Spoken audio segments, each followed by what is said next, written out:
Hello नमस्कार जय हिंद साथियों, आप सभी लोगों का बहुत बहुत स्वागत है आपके अपने आईटीआई के number 1 YouTube channel total learning पे।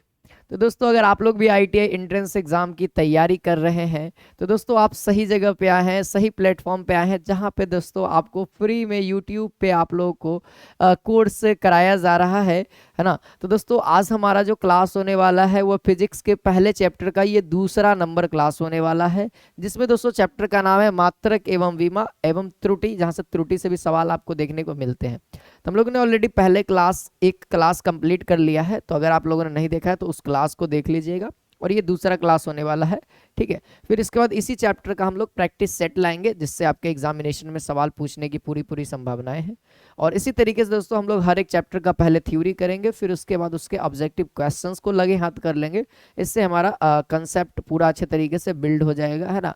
बेहतर से बेहतर तैयारी हो जाएगी, जिससे आप अपने आईटीआई के एग्जाम में, है ना, आप हमारे चैनल के थ्रू पढ़ करके आप सिलेक्शन लेंगे। ठीक है, और इसका हर एक सब्जेक्ट का दोस्तों प्लेलिस्ट भी रेडी कर दिया गया है, तो आपको हर एक वीडियो प्लेलिस्ट के अंदर ऐड होती चली जाएगी, ताकि आपको पढ़ने में कोई भी दिक्कत का सामना नहीं करना पड़ेगा। वहाँ पे पार्ट वाइज आपको वीडियोस मिल जाएंगी। ठीक है, बस आप लोगों से अनुरोध रहेगा कि आप लोग चैनल को जरूर से जरूर सब्सक्राइब कर लें, और साथ ही साथ अपने दोस्तों के बीच में वीडियोस को ज़्यादा से ज़्यादा शेयर करें, ताकि दोस्तों टीचर्स और भी मैं ला रहा हूँ अभी आप लोगों के लिए मैथमेटिक्स सारी चीज़ें का। ठीक है, चलिए यहाँ पे दोस्तों हम लोगों ने पिछले क्लास में बात किया था, बाकी पीडीएफ आपको हमारे टेलीग्राम चैनल पे मिल जाएगा।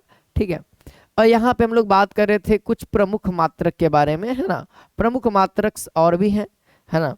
हम लोगों ने दोस्तों 10 के पावर घात के बारे में जाना था, है ना। जब माइनस में होता है तब क्या होता है, और प्लस में होता है तब क्या होता है, अलग अलग, जैसे 1 2 3, है ना, 6 9, है ना, 12 15 18, अगर हो तो कैसे किया जाए। उम्मीद करता हूँ पूरा याद होगा आप लोगों को।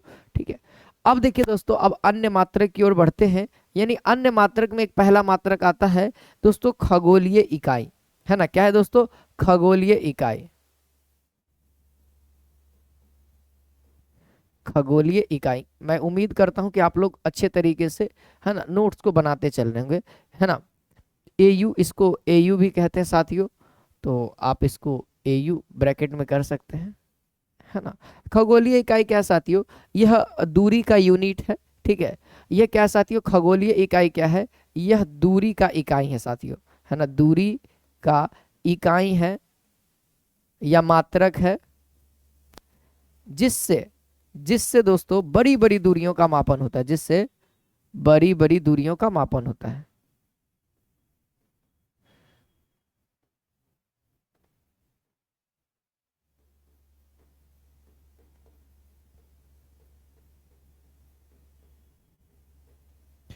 है ना, जैसे में दोस्तों चंद्रमा से पृथ्वी की डिस्टेंस कितना है, ध्रुव तारा से पृथ्वी का डिस्टेंस कितना है, सूर्य से पृथ्वी का डिस्टेंस कितना है, ये सब खगोलीय इकाई के अंतर्गत ही आता है ना।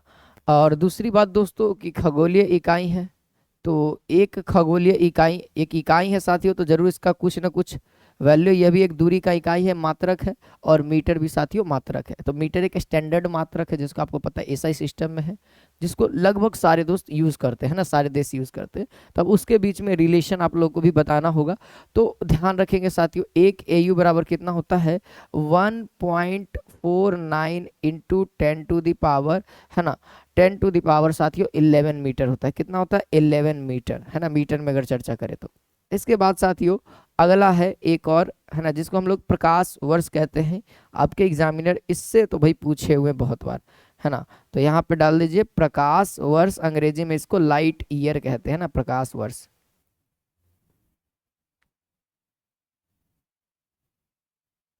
Light year. अब ये लाइट ईयर क्या होता है? देखो, ये प्रकाश वर्ष को यह भी एक दूरी का मात्रक है, सबसे पहले ये बात याद रखिएगा, यह दूरी का मात्रक है ना।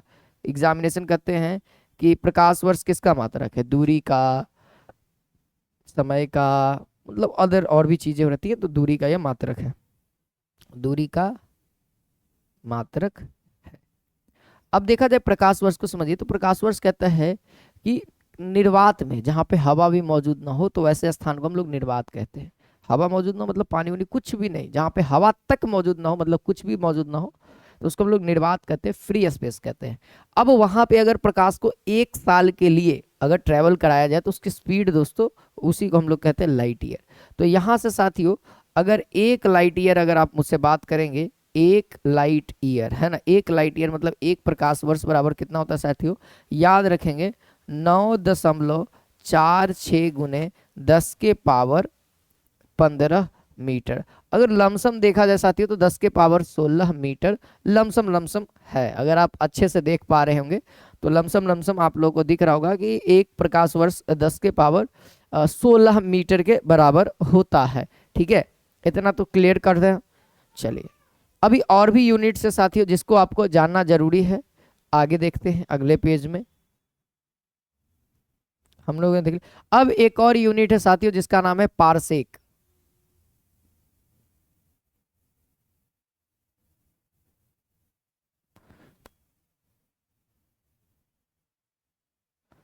पारसेक है दोस्तों। अब ये दोस्तों पारसेक जो है यह भी दूरी का मात्रक है साथियों, यह भी क्या है, एक दूरी का मात्रक है। लेकिन नोट करना यह दूरी का सबसे बड़ा मात्रक है। ठीक है, यह दूरी का सबसे बड़ा मात्रक है। तो अगर आपसे एग्जामिनर कहे कि दूरी का सबसे बड़ा मात्रक तो पारसेक, ठीक है, सबसे बड़ा मात्रक या इकाई है ना, इकाई भी वही होता है ना, बड़ा मात्रक या फिर इकाई। ठीक है, आगे पढ़ते साथियों। अगर मात्रक है डिस्टेंस का तो मीटर के बीच में जरूर रिलेशन होगा, एकदम होगा साथियों। एक पारसेक, एक पारसेक बराबर 3.26 प्रकाश वर्ष, क्योंकि प्रकाश वर्ष भी दूरी का मात्रक है ना। तो देख लीजिए इतना प्रकाश वर्ष होगा तब जाकर के दोस्तों 1 पारसेक बनेगा। कितना बनेगा, 1 पारसेक बनेगा। ठीक है, अच्छा 1 पारसेक बराबर साथियों अगर मैं बात करूं है ना 16, है ना 16 मीटर, 16 मीटर। ठीक है, ये इतना लगभग लगभग मीटर में आता है साथियों। ठीक है, ये डेसिमल वाला याद रखिए, डेसिमल के पहले तक एग्जैक्ट आप लोगों को कम से कम याद रहना चाहिए, जैसे 3 तो 3 एग्जैक्ट याद रहने चाहिए। ये तो पारसेक हो गया। इसके बाद और भी इकाई है साथियों, जैसे आप लोग पढ़े होंगे एंगस्ट्रॉम, है ना, एंगस्ट्रॉम, एंगस्ट्रॉम है ना। एंगस्ट्रॉम दोस्तों 1 के पावर डिग्री हो जाता है एंगस्ट्रॉम। और ध्यान रखिएगा साथियों जो एंगस्ट्रॉम हो जाएगा है ना, 1 एंगस्ट्रॉम बराबर, ये भी क्या साथियों एक दूरी का ही मात्रक है, ये भी क्या साथियों दूरी का ही मात्रक है। तो 1 एंगस्ट्रॉम बराबर 10 के पावर-10 मीटर कहेंगे। सो एक और बात कि 1 मीटर में कितना हो जाएगा साथियों, 10 के पावर-10 एंगस्ट्रॉम हो जाएगा। तो ये बात भी ध्यान रखेंगे। ज्यादातर दोस्तों इसकी इकाई की अगर बारे में चर्चा की जाए तो यह तरंग दैर्ध्य का इकाई के रूप में देखने को मिलेगा आपको, है ना। जब भी तरंग दैर्ध्य की यूनिट देखिएगा तो तरंग दैर्ध्य को दोस्तों हम लोग इसे मापते हैं। ठीक है, क्लियर है, ये बात को आप लोग इस तरीके से नोट डाउन कर लीजिए कॉपी में। ठीक है, अब आगे हमारे पास पर्याप्त पेज है अभी। ठीक है, ठीक है, अच्छी बात है, बहुत सारे पेजेस हैं तो इसमें अट रहा है अभी, तो इसी में जगह है हमारे पास, तो यहाँ पे यूज़ किया जाए। साथियों उम्मीद करता हूँ अगर वीडियो पसंद आ रहा हो दोस्तों के बीच में ज़रूर शेयर करें, क्योंकि दोस्तों इस तरीके से आपको बहुत जल्दी कहीं पे नहीं मिलने वाला साथियों। ठीक है, चलिए अगला जो हम लोग बात करने वाले हैं वह है दोस्तों पाउंड के बारे में। आप लोग केक वगैरह खाए ना, तो केक कैसे लाते हैं साथियों, पाउंड में लाते हैं। केक आप लोग कैसे लाते हैं भाई, 1 पाउंड का केक चाहिए, 2 पाउंड का केक चाहिए, 3 पाउंड का केक चाहिए, 4 पाउंड का। केक को केजी में नहीं बोला जाता है, जबकि केक का हम लोग वेट ही लेते हैं। अगर देखा जाए आप लोगों को अगर भरोसा हो तो आप लोग देखते हो केक का साइज, आप लोग देखते हो केक का साइज कितना बड़ा है। अरे भाई केक का भी मतलब हम लोग मास ही लेते हैं, लेकिन दोस्तों मास को वहां पे नापने के लिए हम लोग एफपीएस पद्धति का यूज करते हैं, है ना। तो यहां से अगर देखा जाए तो 1 पाउंड बराबर अगर आप मुझसे चर्चा करेंगे 1 पाउंड, तो 1 पाउंड बराबर जो हो जाएगा साथियों कितना हो जाएगा, 453.52। ऐसे ध्यान रखिएगा 453 तक याद रखिएगा। ये क्या होगा साथियों, ग्राम में होगा। अगर आप केजी में बात करेंगे तो 0.453 इतना केजी, यानी लमसम देखा जाए तो आधा केजी के आसपास, आधा केजी से कम है लेकिन आधा केजी के आसपास ये है साथियों। ठीक है, तो आप लोग इसको भी नोट डाउन कर लीजिए। चलिए, क्लियर है इतना? सभी लोग एक बार मुझे देख करके बताएंगे। अभी और कुछ पॉइंट्स है, जैसे इंच। जैसे एक सवाल आपके एग्जामिनेशन में देखने को मिल जाएगा, 1 इंच। तो 1 इंच साथियों, ठीक है, 1 इंच के बारे में, अगर इंच के बारे में है, ठीक है, मैं इंच लिख देता हूं, ज्यादा अच्छा रहेगा। इंच, इंच के बारे में अगर देखा जाए साथियों, तो 1 इंच बराबर एक इंच बराबर कितना हो जाएगा साथियों? 0.25 सेंटीमीटर। लमसम लमसम इतना, है ना? लमसम लमसम लोग इतना लिख सकते हैं। अगर आप और आगे बढ़ाना चाहते हो तो इसको हम लोग और भी लिख सकते हैं, जैसे ऐसे लिख देते हैं 254, ये सेंटीमीटर में। मीटर में भाई एक जीरो और बढ़ 100 पे हो जाएगा, 0.0 हो जाएगा मीटर में ना, है ना? क्लियर है? 1 मीटर में कितना होता है? देखो यहाँ से 1 मीटर में साथियों 100 सेंटीमीटर होता है कि नहीं होता है? अगर मैं कहूँ 1 सेंटीमीटर में, तो 1/100, है ना? 1/100 मीटर। अब बताओ यहाँ पे 2.54 सेंटीमीटर है, तो जब करेंगे 100 से तो कितना आ जाएगा? अगर देखा जाए तो 0.2025 मीटर में आएगा, अगर आप देखेंगे तो, है ना? क्लियर? आप लोग को समझ में आ रहा होगा, है ना? तो ये मीटर में आंसर आप सभी के बीच में हो गया साथियों। अब एक दो और रिलेशन है लीटर के लिए, है ना? हम लोग लीटर कहते हैं, LITER, लीटर। अब लीटर से क्या रिलेशन है साथियों, कि 1 लीटर जो है साथियों, वह 1000 सीसी होता है। सीसी का मतलब होगा सेंट, है ना? क्यूब सेंटीग्राम, है ना? सेंटीग्राम, ठीक है। तो अगर देखा जाए सीसी मतलब आप लोग समझ गए, सीसी मीटर में भी बोल सकते हैं, ठीक है। और 1 लीटर बराबर आप लोग बता सकते हैं 953 लमसम लमसम केजी के रूप में होता है ना? लमसम लमसम अगर याद करें तो 953 के आसपास जाता है, ठीक है। मतलब 1 केजी प्रॉपर नहीं होता 1 लीटर में, लमसम कुछ ना कुछ कम होता है, तो ये भी ध्यान रखेंगे साथियों, ठीक है। इतना आप लोग के सामने कुछ प्रमुख मात्रक थे, ठीक है, जिसको मेरे को बताना था और मैंने बता दिया। अब हम लोग आते हैं डायरेक्टली वीमा पे। अब ये वीमा क्या होता है साथियों, इसको समझिए। तो वीमा क्या होता है साथियों, कि जो मूल राशि है, फंडामेंटल, है ना, हर एक राशि, फिजिकल राशि यानी कि भौतिक राशि, क्या है दोस्तों? मूल राशि से बना हुआ है। मूल राशियों की संख्या कितनी है? 7 है। कौन कौन सा मैंने बताया था? द्रव्यमान, है ना, लंबाई, समय, ताप, विद्युत धारा, ज्योति तीव्रता और पदार्थ की मात्रा, है ना? ये राशियां हैं, टोटल 7। और 2 गो और मैंने बताया था, ठोस कोण और एक समतल कोण। ठोस कोण को ही घन कोण भी कहते हैं, ठीक है। तो वो सहायक राशि थी। यहाँ पे साथियों वीमा, तो हर एक, है ना, हर एक का वीमा निकलता है साथियों। वीमा क्या होता है? तो किसी भी मूल राशि के ऊपर अगर घात दिया जाए, पॉजिटिव घात हो सकता है, नेगेटिव, लेकिन उसको अगर घात दिया जाए और एक अच्छे तरीके से सजाया जाए तो उसको हम लोग क्या कहते हैं? वीमा कहते हैं। तो वीमा में आप लोग याद रखेंगे साथियों, अगर द्रव्यमान रहे, है ना, द्रव्यमान रहे तो द्रव्यमान का वीमा ध्यान रखेंगे साथियों, एम, कैपिटल एम, हमेशा कैपिटल का यूज करेंगे। लंबाई रहे साथियों, लंबाई, चौड़ाई, देखो लंबाई कहने का मतलब एक प्रकार का डिस्टेंस, और जैसे चौड़ाई हो तो चौड़ाई भी एक तरह से लंबाई है। अगर ऊंचाई कहे तो ऊंचाई भी एक तरीके से लंबाई है, तो वहां पे हम लोग किसका यूज करेंगे? लंबाई का यूज करेंगे। और वीमा निकालना रहे उस सिचुएशन में तो हम लोग लंबाई का ही वीमा यूज करेंगे, ठीक है। लंबाई हो गया एल। समय का बीमा क्या होगा साथियों? समय का बीमा क्या होगा साथियों? टी। और हर एक को दोस्तों इस तरीके से बॉक्स में बंद करना, ये कंप्लीट बीमा कहलाता है, ठीक है। अगर बॉक्स, कभी कभी आपके एग्जामिनर बॉक्स वाला भी दिक्कत देते हैं, ठीक है।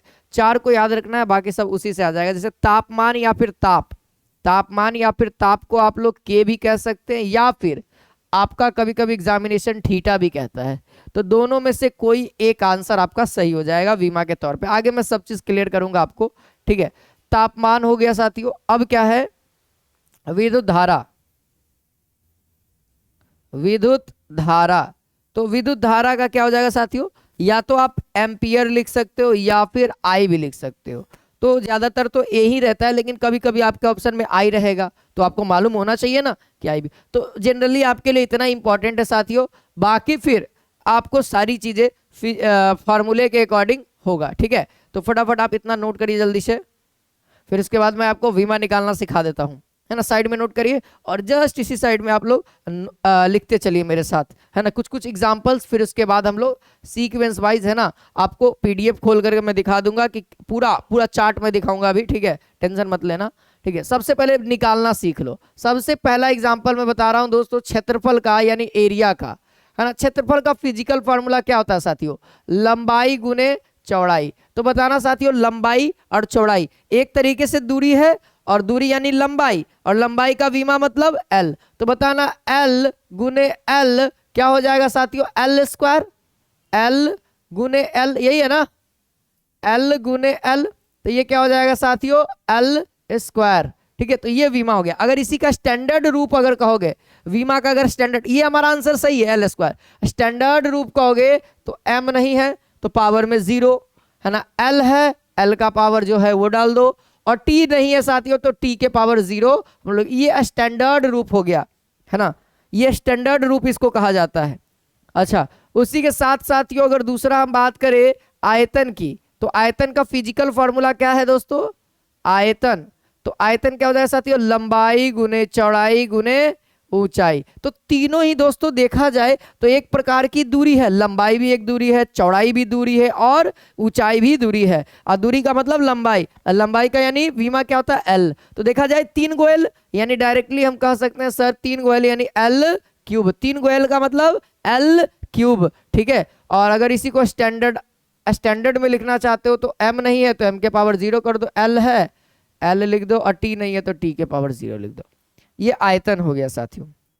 देखो यही दूरी होगा, यही दोस्तों दूरी, यही विस्थापन, दूरी मतलब है ना, पथ की लंबाई ही, पथ की लंबाई ही, ठीक है। चलिए अब तीसरा पॉइंट आते साथियों, तीसरा पॉइंट है ना, क्षेत्रफल हो गया, आयतन हो गया, है ना। अब दूरी का तो पता हो गया, दूरी, विस्थापन क्या, विस्थापन भी एक छोटा मोटा दूरी है ना, शॉर्टकट दूरी विस्थापन, तो वो भी एक प्रकार की दूरी हुई, उसका भी बीमा क्या हो जाएगा यहाँ पर से, है ना, यही हो जाएगा। अगर आप मुझसे कहेंगे चाल या फिर वेग, चाल या फिर वेग का दोस्तों फिजिकल फार्मूला, तो याद रखिएगा दूरी या फिर विस्थापन, है ना। देखो विस्थापन, विस्थापन बटा में साथियों समय। अगर आप चाल ले रहे हो साथियों तो दूरी बटा समय, अगर आप वेग बोल रहे हो तो विस्थापन बटा समय। एक्चुअली देखा जाए तो ऊपर में दोनों ही डिस्टेंस ही है ना, डिस्टेंस ही है यानी दूरी ही है, पथ की लंबाई है। तो बताओ कोई एक लेना होगा ना, कोई एक ही लेंगे, अगर चाल लेंगे तो चाल का। तो यहाँ पर से क्या होगा, ऊपर में एल है और नीचे में समय का बीमा क्या होता है, टी। अगर आप इसको करोगे तो टी ऊपर जाएगा, आप समझो 1/t है, अगर टी ऊपर जाएगा तो क्या होगा दोस्तों, टी के पावर -1 होगा ना। ये सब चीजें याद रखना। तो यही बात है, अगर टी ऊपर जाएगा तो क्या होगा, एल तो एज इट इज रहने वाला, टी के पावर -1, कुछ नहीं है तो पावर 1 है। अगर कुछ इस तरीके से रहे, टी के पावर 4 ऐसे रहे, तो जब ये ऊपर होगा तो क्या हो जाएगा, केवल पावर के माइनस लग जाएगा। यानी ये चीजें होने वाली है साथियों, ये चीजें होने वाली है। अगर कुछ ऐसा रहे साथियों टी के पावर -2, तब ये उल्टा करेंगे, अगर इसको ऊपर ले जाना है तब साथियों माइनस वाला क्या हो जाएगा, प्लस हो जाएगा, यानी 2 हो जाएगा। यानी क्या हो जाएगा साथियों, 2। यानी अगर जो माइनस में है ऊपर ले उल्टा करने पर प्लस हो जाएगा, प्लस में है तो माइनस हो जाएगा। तो देखा जाए तो ये प्लस में, ऊपर भेजे माइनस में, तो देखा जाए तो ये हमारा क्या हो जाएगा, बीमा। ये क्या हो गया, किसका बीमा हो गया साथियों, ब्रैकेट के अंदर बंद करिए, ये हमारा किसका हो गया, वेग या फिर चाल का बीमा, क्या, एल टी के पावर -1, ठीक है। इसकी इसी का स्टैंडर्ड वाला लिख सकते हो, एम के पावर 0, एल के पावर 1 और टी के पावर -1। ये हमारा स्टैंडर्ड हो गया, लेकिन हमारा ये हो गया निकाला हुआ, ठीक है। अच्छा चौथा नंबर क्या आएगा साथियों, त्वरण। तो त्वरण मतलब एक्सिलरेशन। अब त्वरण का फॉर्मूला, ये सब चीजें आगे हम पढ़ाएंगे आपको जब गति एवं बल पढ़ाएंगे तब। त्वरण मतलब साथियों वेग, वेग बटा में समय। त्वरण मतलब वेग परिवर्तन, है ना, वेग में परिवर्तन, यही ना त्वरण क्या होता है, वेग में समय के साथ परिवर्तन करता है। त्वरण का काम क्या है दोस्तों, आप लोग गाड़ी चलाए हैं तो गाड़ी कभी भी स्थिर चलता है, कभी ब्रेकर आता है तो कभी धीमा करना पड़ता है, कभी साथियों आपको तेज, अगर रोड खाली मिला एकदम धधरा दिए। तो एक्चुअली में कभी कम कभी ज्यादा करना काम किसका है? त्वरण का। तो वही है, वेग में समय के साथ परिवर्तन करना किसका काम है? त्वरण का काम है। वेग मतलब आपकी चाल, आप कितना तेज चल रहे हो, है ना वो। तो बताओ वेग, अब बीमा निकालना है त्वरण का, तो ऊपर का भी बीमा और नीचे का भी बीमा। तो बताना वेग का बीमा क्या है? वेग का बीमा अभी अभी बताएं आप लोगों को क्या है? एल टी के पावर -1, और समय का बीमा टी। ठीक है, अब इसको भाई सबको हमेशा ऊपर रखना है एक लाइन में, इसको टी को फिर ऊपर ले जाओ, तो क्या देगा साथियों? एल टी के पावर, एक तो माइनस, देखो अब डायरेक्ट करना हम सिखाएंगे, एक तो पहले से है और एक और आ गया, यानी ये हो गया। यानी साथियों देखा जाए -1 गुना में, समझो ऐसे, समझो ऐसे होता है, प्रैक्टिकली ऐसा नहीं होता, लेकिन समझने के लिए मैं बता रहा हूं कि क्या है, बेस सेम है, टी है, और पावर क्या हो जाएगा? जुड़ जाएगा। -1 क्या होगा? -2 होगा। पावर जुड़ जाएगा, -1 -2। अगर यही रहता टी के पावर -1 और टी के पावर 2, तो भाई बेस सेम है सर, गुणा में है, यानी पावर क्या होगा? जुटेगा। तो -1 और +2, -1 और +2, यानी इसको कहने का मतलब 2 में से 1, यानी कितना हो जाएगा? 1। तो बस यहां पर अगर इन दोनों को सॉल्व करते तो टी के पावर क्या आता? 1 आता, पॉजिटिव। लेकिन क्लियर है ना? ये सब बातें आप लोग को उम्मीद करता हूं कि समझ में आ गया होगा। ठीक है, तो हम डायरेक्ट कर दें यहां से। अब डायरेक्ट करते, ये टी गया तो एक और बढ़ा देगा, यानी ये भी माइनस लेके जाएगा, एक और बढ़ा देगा, यानी कि टी के पावर -2। यानी क्लियर कर दूं, है ना, कि वे त्वरण का क्या हो जाएगा? एल टी के पावर -2। अब साथियों आगे बढ़ते हैं 5वां नंबर, यानी बल के ऊपर, यानी फोर्स। बल यानी फोर्स, है ना, फोर्स। बल का फिजिकल फॉर्मूला क्या होता है साथियों? आप लोग को याद होगा, द्रव्यमान गुणे त्वरण। द्रव्यमान गुणे त्वरण। तो द्रव्यमान का विमा क्या होगा? m होगा, गुना है तो गुना रहने दो। त्वरण का विमा अभी अभी सीखे, एल टी के पावर -2, है ना। अब इन सबको केवल कंबाइन करके लिख देना है डिब्बा में, है ना, एल टी के पावर -2, क्योंकि एक्स्ट्रा कोई चीज है नहीं, गुना में सबको कंबाइन करके। तो बल का विमा क्या हो गया साथियों? एम एल टी के पावर -2। क्लियर है इतना? अच्छा, बल का विमा हो गया। देखो और लिखा दूं, और देखो मेरे पास याद नहीं आ रहा, इसके बाद क्या होगा? कार्य होगा शायद, है ना। इसके बाद क्या होगा साथियों? कार्य लिखो। इसके बाद कौन सा नंबर है हम लोग का चल रहा है? 5 हो गया। 6 नंबर लिखो। 6 नंबर क्या लिखोगे? कार्य। कार्य मतलब W, और क्या होगा? F × S, है ना, यानी बल गुने विस्थापन, है ना। कार्य या फिर ऊर्जा, कार्य या फिर ऊर्जा या फिर एनर्जी, जिसको आप लोग कह रहे हो, सबका सेम, सबका सेम। ठीक है, तो कार्य या फिर ऊर्जा कहता है बल गुने विस्थापन। बल का बीमा अभी अभी जाने, बल का बीमा एक साथ लिखो, एम एल टी के पावर -2। विस्थापन का बीमा क्या होगा? एल होगा, क्योंकि विस्थापन एक प्रकार की दूरी है और दूरी का बीमा एल होता है। अब सब तो गुना में साथियों, बस कंबाइन करके लिखना है। बताओ, एक एक साथ लिख देते, एम ए गो एल और ए गो एल, के गो एल? 2 गो एल, है ना, और वहां पे टी के पावर -2। तो ये हमारा किसका हो गया? कार्य या फिर ऊर्जा का बीमा निकल गया। अच्छा, अगला आता है साथियों 7 नंबर, शक्ति। शक्ति, शक्ति का निकालते हैं, शक्ति यानी पावर। शक्ति यानी पावर, तो पावर क्या कहता है? W/T, यानी कार्य बटा में समय, है ना, है ना। ये नहीं कहता है कि सही समय पे किया गया कार्य, है ना, कार्य करने की दर को, है ना, तो कार्य करने की दर को। तो भाई कार्य का विमा अभी अभी निकाले, ml² है, ml² टी के पावर -2 और बटे में टी, क्योंकि समय है तो टी ही रहने वाला है। अब देखा जाए टी केवल ऊपर ले जाओगे तो फिर एक बढ़ जाएगा, यानी ml², फिर माइनस बढ़ेगा तो एक और इसमें बढ़ा दो, यानी 3 हो जाएगा। यानी देखा जाए साथियों तो 7 को मैंने लिखाया आपको, ठीक है। इसके बाद और भी आएंगे, तो और मैं लेके चलता हूं, यहां पे आ जाओ। उम्मीद करता हूं कि दिख रहा होगा। नहीं दिख रहा है साथियों, मैं बड़ा कर दूंगा। नहीं दिख रहा है साथियों, मैं बड़ा करूंगा अभी, ठीक है। चलो,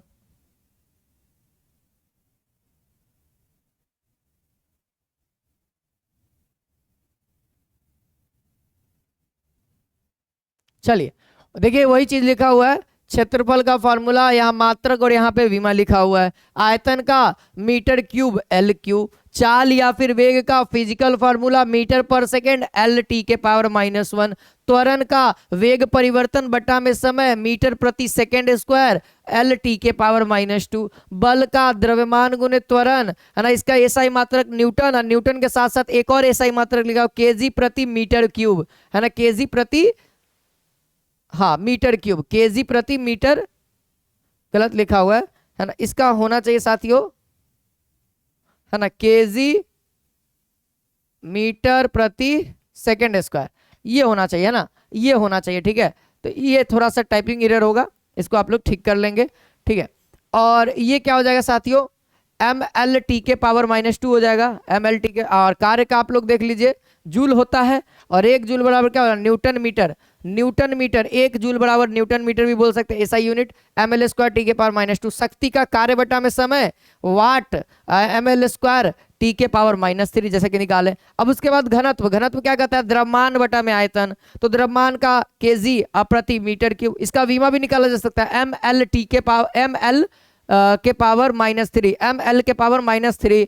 देखो समवेग, समवेग का फॉर्मूला होता है द्रव्यमान गुने वेग। समवेग का फॉर्मूला क्या होता है साथियों, द्रव्यमान गुने वेग। तो भाई क्या हो जाएगा, यूनिट तो आप लोग निकाल लोगे केजी मीटर प्रति सेकंड है ना, क्योंकि वेग का द्रव्यमान का केजी और वेग का मीटर प्रति सेकंड, तो कंबाइन कर दिए केजी मीटर प्रति सेकंड, वही एम एल टी के पावर -1। उसी तरीके से गतिज ऊर्जा हाफ एम वी स्क्वायर क्या हो जाएगा, जूल हो जाएगा, क्योंकि यह भी ऊर्जा है और विमा भी ऊर्जा का ही आएगा, क्योंकि एक प्रकार की ऊर्जा है। ठीक है, अगर आप और आगे बढ़ते हैं, अगर आप और आगे बढ़ते साथियों, तो यह भी ऊर्जा है, तो विमा तो भाई ऊर्जा का ही आने वाला है, विमा भी साथियों ऊर्जा का ही आने वाला है ना। ठीक है, बाकी प्रेशर यानी दाब, दाब का देखिए क्या होता है, बल बटा में क्षेत्रफल न्यूटन प्रति मीटर स्क्वायर। एग्जामिनेशन में सवाल पूछा है आईटीआई के कि बल का मात्रक क्या है, तो न्यूटन प्रति मीटर है ना। अब देखो कहां पे बच्चे कंफ्यूज होते हैं, मैं बताता हूं।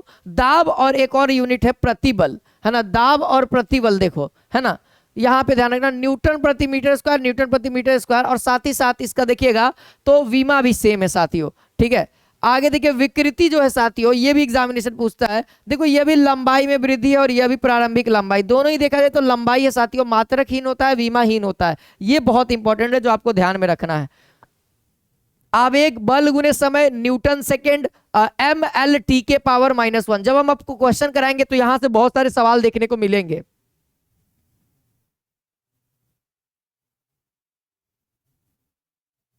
ठीक है,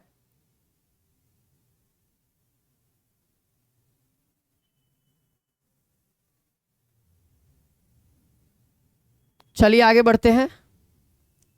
इतना देखिए, एक पृष्ठ तनाव दोस्तों है ना, पृष्ठ तनाव का भी ध्यान दे दीजिए। पृष्ठ तनाव का बल गुने बल बटे लंबाई होता है न्यूटन मीटर, और इसका क्या हो जाएगा, देखो बल का विमा एम एल है ना, देखो यहां से एम एल टी के पावर -2, ये बल का हो गया, और बटा में लंबाई का एल हो गया। इधर जाएगा तो क्या हो जाएगा, एल से एल खत्म हो गया, नहीं बचा क्या, टी के पावर -2। यानी ये दोस्तों किसका है, तनाव का, और तनाव का देख लो यहां से क्या हो जाएगा ये। तो इस तरीके से ये निकाला मैंने, और आप लोग भी निकाल रहे होंगे, उम्मीद करता हूं प्रॉपर आप लोग को समझ में आ रहा होगा हर एक बात। ठीक है, चलिए तो चलिए अब इस साइड का भी देख लेते हैं।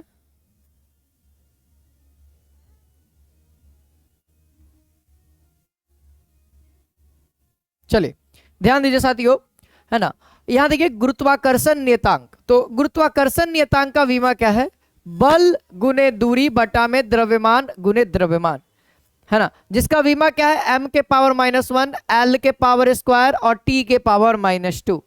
तो अब साथियों गुरुत्वाकर्षण नियतांक का फिजिकल फॉर्मूला कैसे याद होगा, जब आप गुरुत्वाकर्षण चैप्टर को पढ़ेंगे तब आपको ये सब चीजें याद होंगी। हाँ, और साथियों ये सब चीजों को एक जगह पेपर में जरूर लिख लेना, क्योंकि साथियों बहुत इंपॉर्टेंट है। ठीक है, अब देखिए यहां से आवृत्ति का देखिए, तो आवृत्ति कहता है फॉर्मूला 1 में आवर्तकाल। जब आप मुझसे है ना तरंग के बारे में पढ़ेंगे, तरंग गति एवं ध्वनि, तब आपको मैं आवृत्ति के बारे में बताऊंगा, तब वहां से ये फिजिकल फॉर्मूला आपको याद होगा। ऐसे आप लोग एक जगह लिखोगे तो फायदे में रहोगे। 1/में आवर्तकाल, और आवर्तकाल मतलब होता है समय, है ना। 1/में समय यानी 1/में टी को क्या लिख सकते हैं, टी के पावर -1। तो सो यहां से क्या हो जाएगा, आवृत्ति का विमा टी के पावर -1। साथ ही दोस्तों कोण, कोण क्या है साथियों, कोण होता है चाप बटे में त्रिज्या।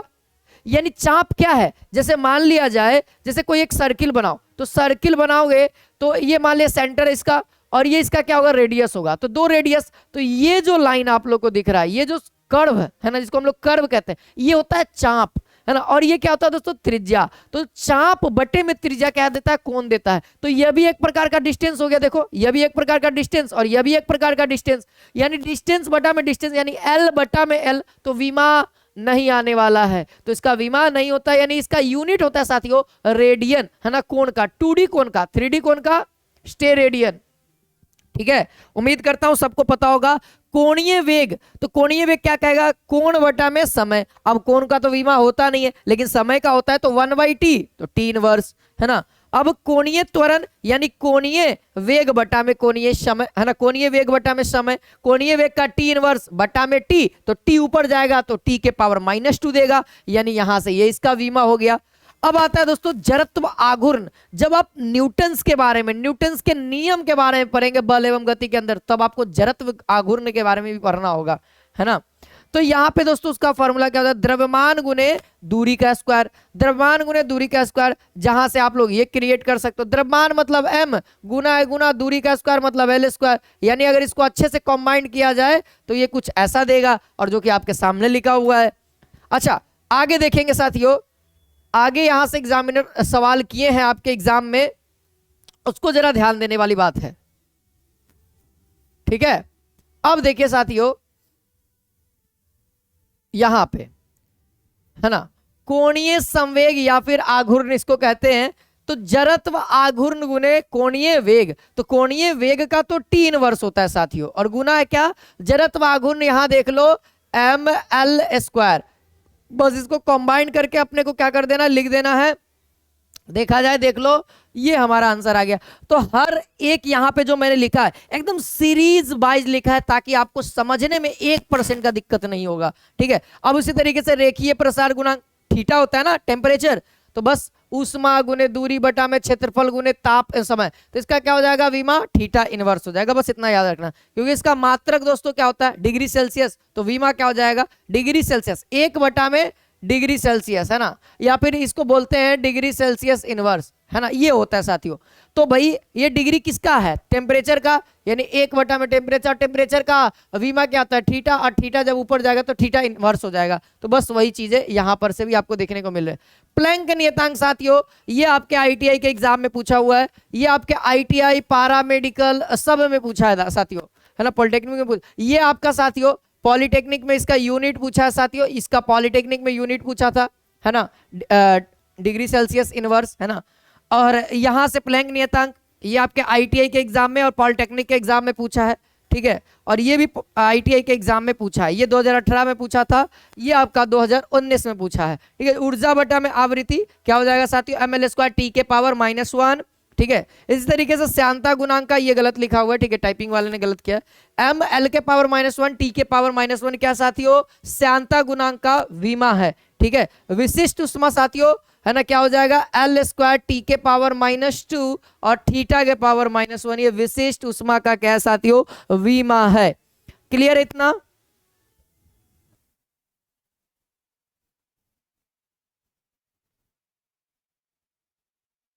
अब आइए साथियों सार्थक अंक, है ना, सार्थक अंक से रिलेटेड सवाल आते हैं आपके एग्जामिनेशन में।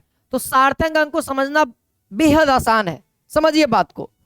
देखिए सार्थक अंक होता क्या है, तो सबसे पहले ये देखो 0 1, मैं थोड़ा सा इसको कलम को मोटा कर लूं, समझो, जैसे 0 1 2 3 5 6 7 8 और ये 9, ये इतना है क्या साथियों, ये है।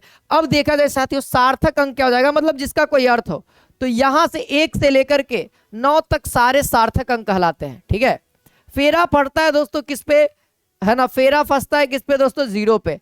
अब ये जीरो दोस्तों कहता है, कभी कहता है कि हम सार्थक अंक है, कभी कहता है कि हम सार्थक अंक नहीं है। तो इसी का मेनली कंडीशन आपको पढ़ना होगा। देखिए अब ये जीरो कहेगा साथियों, जीरो कहेगा, पहला तो दशमलव रहेगा तब के कंडीशन में, एक बिना दशमलव रहेगा तब। तो देखो ये पहला कंडीशन हम लिख रहे हैं दशमलव के बिना, है ना। जब शून्य यानी कि जीरो, है ना, जब शून्य जीरो किसी सार्थक अंक, है ना, किसी अशून्य है ना, अशून्य अंक के बीच या उसके बाद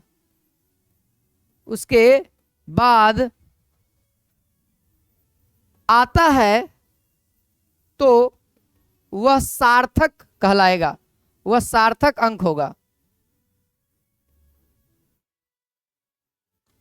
ठीक है, ये दशमलव के कंडीशन में नहीं है। अब दशमलव के कंडीशन में, है ना, दशमलव में, है ना, दशमलव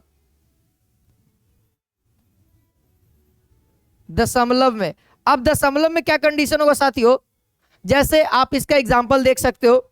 जैसे एग्जांपल के तौर पे मैं यहां लिख देता हूं, आप समझो 3 2 0 1 3। इसमें सार्थक अंकों की संख्या कितनी हो जाएगी साथियों, 5 हो जाएगी। गिन देना है, देखो 2 3 4 5 सब है, 1 से लेकर के 9 तक सब सार्थक है, गिन सकते हो। लेकिन अगर जीरो आएगा तो देखना होगा कि जीरो अगर अशून्य अंक, मतलब जो शून्य नहीं है, यानी 1 2 3 ये सब अशून्य अंक है, इसके बीच में आया या उसके बाद आया तो गिन सकते हैं। लेकिन अगर यही रहेगा 0 0 2 3 1 0 ऐसे रहे तब ये दो को नहीं गिनाएगा, है ना। लेकिन इसमें असार्थक अंक की संख्या कितनी हो जाएगी, 4 हो जाएगी। 1 2 3 4, क्योंकि अशून्य अंक के बाद गिना जाएगा। अब कंडीशन आएगा साथियों दशमलव में। अब दशमलव में दो कंडीशन, अब दशमलव में भी दो कंडीशन। पहला कंडीशन साथियों, बीच में या उसके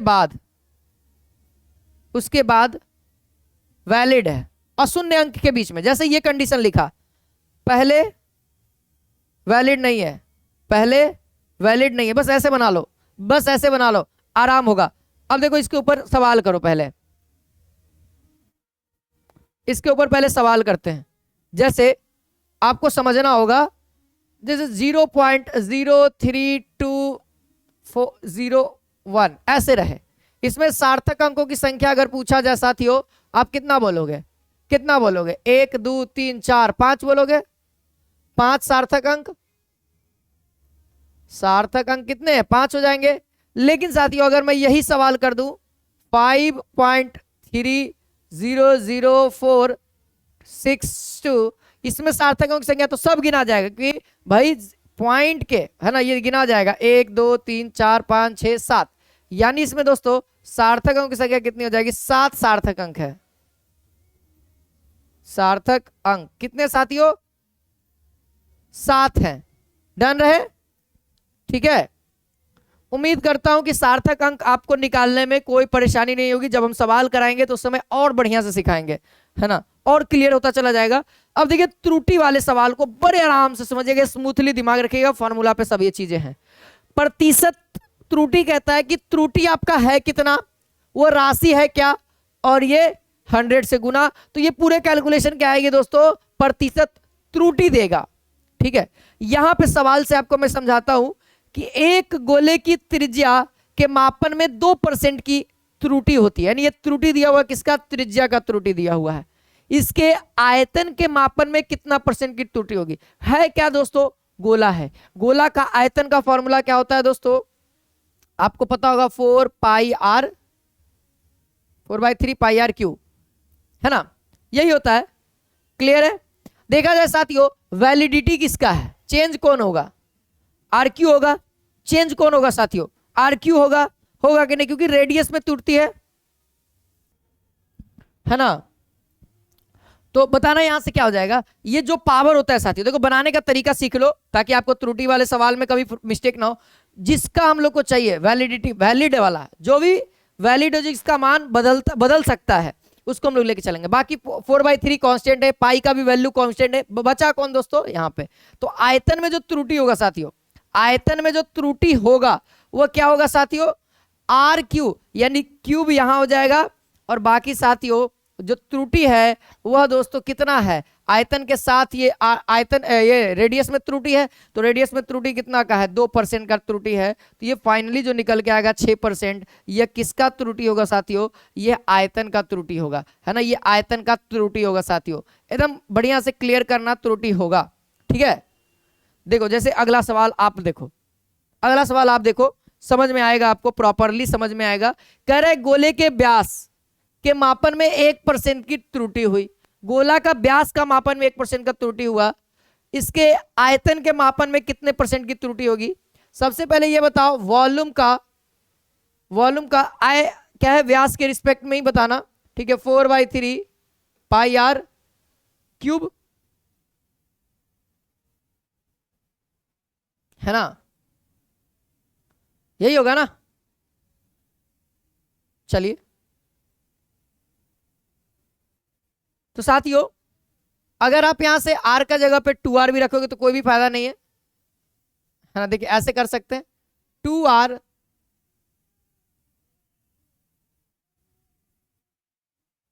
है ना, ऐसे रख सकते हैं, आर क्यूब को 2r³ कितना हो जाएगा, ये 8 है देगा और ये भी 8 होगा, तो ये सब कांस्टेंट है।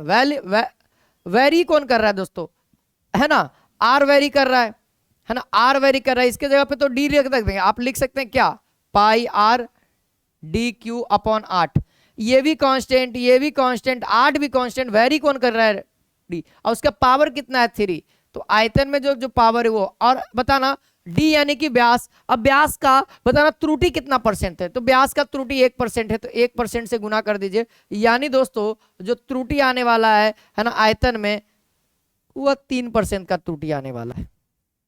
उसी तरीके से साथियों इस तरीके के सवाल में एक घन के द्रव्यमान और एक भुजा की लंबाई को माप में अधिकतम जो प्रतिशत त्रुटि वो 3% है, एक में 2% है, तो कह रहा है घन के पदार्थ के घनत्व में अधिकतम त्रुटि क्या होगी। घनत्व की चर्चा कही जा रही है साथियों,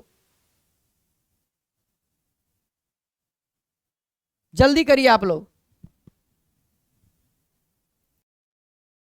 चलिए जल्दी करिए। देखिए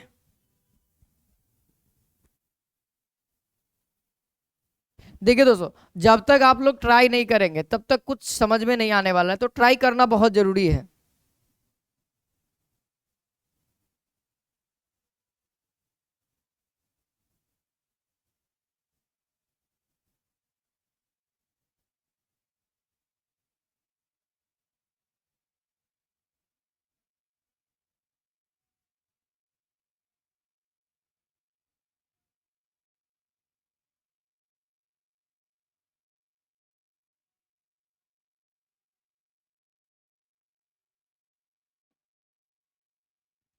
चलिए आंसर दे रहे होंगे मुझे उम्मीद है, जो लोग कमेंट में जरूर आंसर बताना आप लोग, ठीक है, कमेंट में जरूर आंसर बताना। देखो सीखो, सबसे पहले ये बताओ घनत्व निकालना है ना, घनत्व में तो घनत्व का फॉर्मूला क्या होता है, घनत्व का फॉर्मूला होता है m/v, है ना, v मतलब आयतन, आयतन का मतलब क्या होता है साथियों, भुजा क्यूब, है ना, क्योंकि भुजा से रिलेटेड हमारे पास कंसेप्ट है और एक मास से रिलेटेड है, ये दो चीज हमारे पास मौजूद है, यानी घन का द्रव्यमान एक है और घन की भुजा है, तो हम लोग भुजा के रिस्पेक्ट में बना लिए, यानी दो चीजें और दोनों ही वेरिएबल है साथियों, मास भी बदल सकता है और अति भी।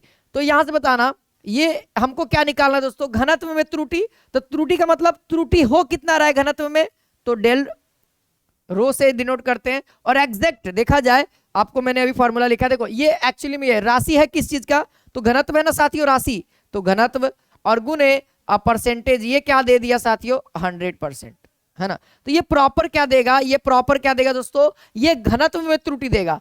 अब यही घनत्व में त्रुटि क्या होगा साथियों, बताओ ना, मास के पावर कितना है, 1 है, तो आगे कुछ नहीं 1 होगा, और साथियों द्रव्यमान में त्रुटि, यानी द्रव्यमान में त्रुटि इसी को m ऐसे ऐसे गुने 100% भी लगा सकते हो, ऐसे करके ऐसे भी लिख सकते हो, लेकिन दोस्तों सिंपल सी भाषा में कह दे तो डायरेक्टली अगर कहे तो द्रव्यमान में त्रुटि तो हो गया, और प्लस दोस्तों अब क्या है, ये भुजा में त्रुटि, तो भुजा का पावर तो 3 है, तो यहाँ 3 जाएगा, यहाँ पे क्या जाएगा 3 जाएगा। एक्चुअली देखा जाए तो यहाँ पे अधिकतम कह रहा है साथियों, इसीलिए जुट रहा है, अधिकतम कह रहा है साथियों, जुट रहा है 3। अब यहाँ पे बताना क्या होगा, भुजा में त्रुटि क्या है ना, त्रुटि कितना % का हुआ है, और किस में हो रहा है यानी भुजा में हो रहा है उसका 100। तो देखा जाए सबका तो डाटा मौजूद है, ये है। बताना द्रव्यमान में त्रुटि तो दिया हुआ, देखो द्रव्यमान में त्रुटि 3% है, 3% भर दो, प्लस प्लस प्लस 3 गुने बता इसका 2% है ना, किसका भुजा का, तो 2%, यानी देखा जाए ये 6% और ये 3%, यानी देखा जाए ओवरऑल 9%। और ये 9% किसका आया साथियों, ये आया घनत्व में त्रुटि। ये क्या आया साथियों, घनत्व में त्रुटि आया। अब इसी तरीके से अगला सवाल आपके लिए, अगला सवाल आपके लिए एकदम खाली डाटा चेंज किया है, अगला बार नहीं मिस्टेक करना साथियों, अगला बार नहीं मिस्टेक करना। जल्दी से बना के दिखाओ, जल्दी से सभी लोग बना के दिखाओ जल्दी से।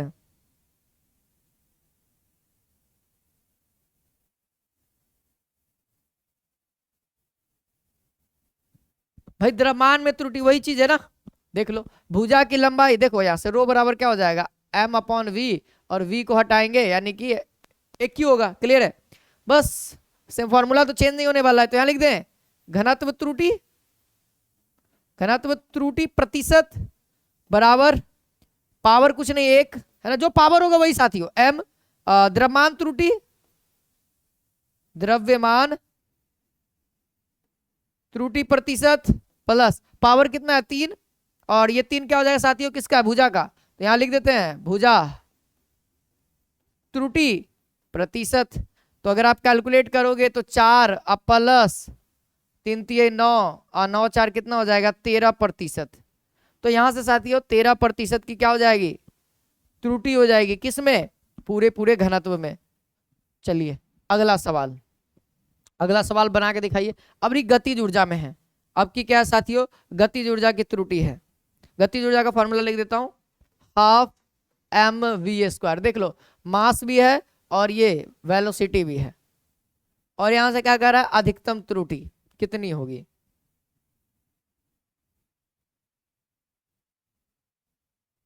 अधिकतम त्रुटि पूछा जा रहा है, जुड़ जाएगा, पावर के ऊपर डिपेंड करेगा, पावर के ऊपर। तो बस जो त्रुटि कह रहा है गतिज ऊर्जा की त्रुटि, देखना गतिज ऊर्जा की त्रुटि कंसेप्ट उम्मीद करता हूं कि समझ में आ रहा होगा। गतिज ऊर्जा की त्रुटि क्या है बताना, कौन सा वेरिएबल है, द्रव्यमान और वेग है ना, द्रव्यमान और वेग। देखो द्रव्यमान और चाल, वेग या चाल बात बराबर है, ठीक है। ये दो दो डाटा हमको दिया हुआ है, तो दोनों ही वेरिएबल है। तो देखा जाए बताना मास पे क्या है, कुछ नहीं 1 है, तो हम लिख दें डायरेक्ट 1 गुने द्रव्यमान त्रुटि, और द्रव्यमान त्रुटि आपको मालूम है, द्रव्यमान त्रुटि मालूम है, और प्लस होगा क्योंकि अधिकतम कह रहा है, और फिर ये पावर क्या है 2 2 आगे कर दो, गुने गुने क्या होगा दोस्तों, वेग यानी चाल त्रुटि, चाल की त्रुटि होगी, ठीक है। चलो आप कैलकुलेट तो कर ही सकते हो,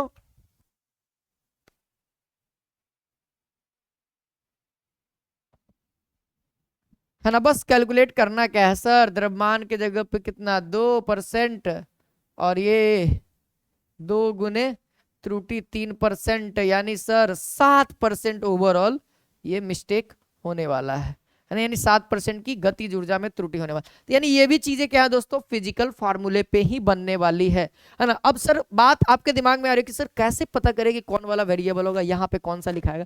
याद रखना जो डाटा दिया रहेगा वही डाटा वेरिएबल है। जैसे देखो यहाँ द्रव्यमान और चाल, और यहाँ भी द्रव्यमान और चाल, तो जो बनने लायक क्वेश्चन होगा वही मिलेगा, कोई टफ नहीं। नीट का जेई का एग्जाम आपसे नहीं लिया जा रहा है कि और ज्यादा हार्ड होगा, थोड़ा सा नॉर्मल ही रहेगा चैप्टर के अंदर, ठीक है। बहुत तो बहुत इतना हार्ड किया, पैरामेडिकल में यहां से सवाल भी नहीं आता है, इससे भी लो रहता है, ठीक है। उसमें केवल यूनिट और डायमेंशन से सवाल आते हैं। उम्मीद करता हूं कि यहां तक क्लियर हो गया होगा, ठीक है।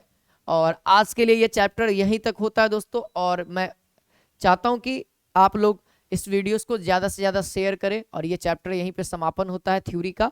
बाकी प्रैक्टिस हम लोग अगले क्लास में ज़रूर करेंगे। डेली आप लोग जुड़िए इसी टाइम में, मिलते हैं नेक्स्ट क्लास में। जय हिंद, जय भारत, वंदे मातरम।